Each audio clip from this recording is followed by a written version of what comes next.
boa tarde, crianças. Vamos iniciar o nosso encontro, a nossa conversa de hoje, agradecendo a Deus. Vamos fechar nossos olhos, quem se sentir à vontade. Vamos agradecer por esse momento, que podemos aprender muito, por esse momento de estarmos juntos, por esse tema tão edificante que vamos estudar hoje.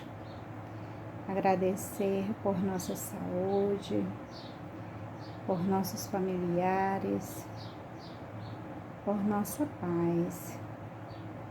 Agradecermos por cada um de nós estarmos tendo essa oportunidade de vivenciarmos a evangelização com grandes aprendizados ao longo desse ano. Obrigada, Senhor, e nos permita que aprendamos, que coloquemos em prática todos os nossos ensinamentos, para que cada dia sejamos melhores, assim seja. Crianças, hoje eu procurando sobre o que a gente ia falar, que é um tema, né, que fala sobre valor assim muito importante, muito lindo. Nosso tema da aula de hoje é bondade e gentileza. E eu achei um texto muito interessante. Então, eu vou ler para vocês. Hoje eu vou ler para vocês. O poder da gentileza. Eminente professor negro, interessado em fundar uma escola num bairro singelo, onde centenas de crianças desamparadas cresciam sem o benefício das letras, foi recebido pelo prefeito da cidade, que lhe disse, imperativamente, depois de ouvir-lhe o plano do professor: a lei e a bondade nem sempre podem estar juntos. Organize uma casa e autorizemos a providência. Mas, doutor, não dispomos de recursos, considerou o benfeitor dos meninos desprotegidos. Que fazer?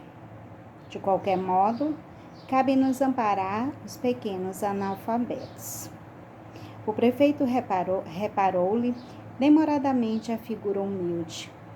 Fez um riso, escárnio e acrescentou: o senhor não pode intervir na administração. O professor, muito triste, saiu a passear sobre as grandes árvores na direção de antigo mercado. Lá comentando na oração silenciosa: meu Deus, como agir? Não recebemos um pouco para as criancinhas, Senhor. Absorvido na meditação, atingiu o mercado e entrou. O movimento era enorme, muitas compras, muita gente. Certa senhora, de apresentação distinta, aproximou-se dele e, tomando-o por servidor vulgar, de mãos desocupadas e cabeça vazia, exclamou: meu velho, venha cá. O professor acompanhou-a, sem vacilar. À frente de um saco enorme, em que se amontoavam mais de 30 quilos de verdura, a matrona recomendou: traga-me esta encomenda.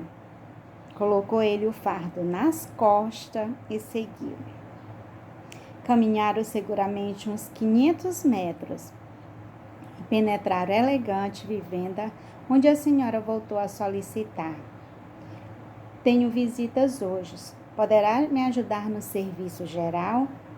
Perfeitamente, respondeu o professor. Ela indicou o pequeno pátio e determinou-lhe a preparação de 0,5 metro de lenha para o fogão. Empunhando o machado, o educador, com esforço, rachou algumas toras. Fim do serviço, foi chamado para retificar a chaminé. Consertou-a com sacrifício da própria roupa, sujo de pó escuro.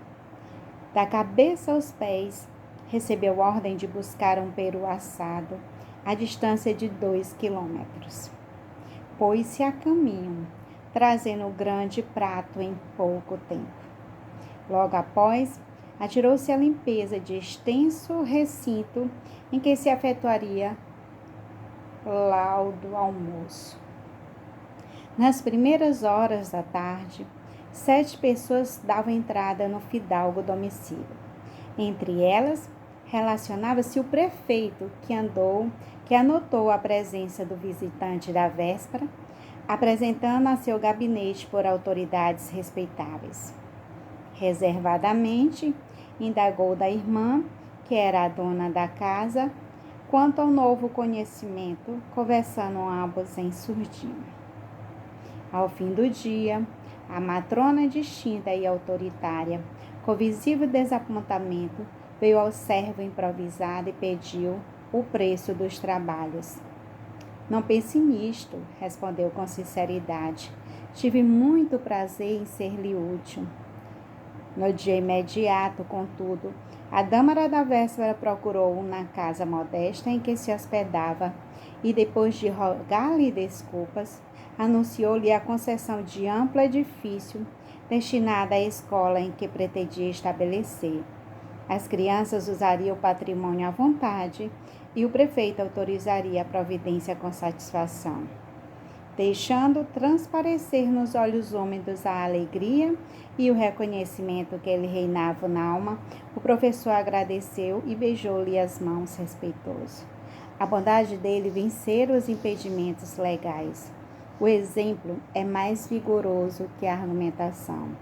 A gentileza está revestida em toda parte de glorioso poder. Então, gente, eu achei esse texto de uma gentileza muito grande.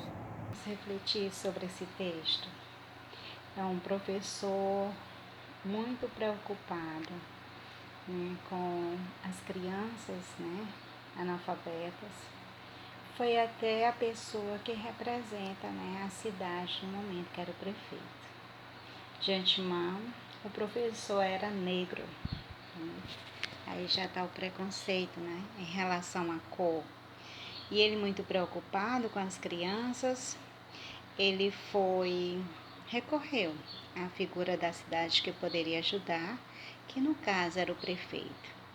O prefeito já olhou para ele de antemão e já não gostou. E aí não aceitou, né, a proposta que ele tinha feito. Meio que humilhou o professor. E aí o professor não respondeu, saiu de lá triste, pensativo, né, fazendo suas orações, pedindo a Deus que mostrasse uma saída. E aí no meio do caminho, né, encontrou esta senhora no mercado.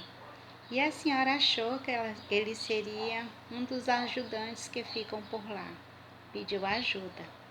Ele mesmo, com formação, sendo professor, ele foi bondoso em ajudar e foi muito gentil. E aí fez todos os trabalhos que ela pediu e sem cobrar. E aí quando teve, né, a recepção que ela tinha feito, olha como são as coisas de Deus. Ele consegue, depois de toda a gentileza, depois de toda a bondade feita com a senhora, ele consegue o espaço exatamente que ele precisava para montar uma escola e ajudar os analfabetos, né? Então, o que diz? É um texto muito bonito, né? E ele nos fala da bondade e da gentileza. E essa gentileza a gente precisa usar com os outros e com a gente, porque tudo parte de nós. Precisamos ser gentil, ser amável e ser bondoso conosco, nos perdoando. Refletimos sobre o que fazemos no dia a dia que nos faz mal, para podermos ir ao encontro do outro, porque no Evangelho os textos que se referem à gentileza tem o tema de amar ao próximo como a mim mesmo. Então, gentileza e bondade são ações do dia a dia, não são ações sobrenaturais específicas, são ações do nosso dia a dia. A gente precisa ser bondoso, a gente precisa praticar da gentileza para com o próximo e para com nós mesmos. Então, para nós, para nós espírita, passa a ser comum, porque quando a gente começa a estudar, quando a gente começa a ler, a fazer a leitura espírita, ela nos fala muito de ajudar o próximo, de cuidar do próximo, de sermos gentis. E aí a gente, naturalmente, através desses estudos, a gente vai fazendo uma reforma íntima, a gente vai questionando nossos atos, a gente vai refletindo e a gente vai mudando, a gente vai sentindo essa mudança dentro de nós. Que esses valores passam a ser normais, habituais na vida da gente. A gente sente a necessidade de ser útil, a gente sente a necessidade de ser gentil. E é isso que Deus quer da gente. Sermos humildes, gentios e bondosos para conosco e para com o próximo. E vamos encerrar o nosso momento, coração cheio de gratidão, coração cheio de paz, com um coração de alegria, com um coração cheio de bondade. Pedindo à Mãe Santíssima que interceda junto a Deus de misericórdia e bondade. Nos abençoe, nos dê uma semana de paz e de muita alegria. Assim seja.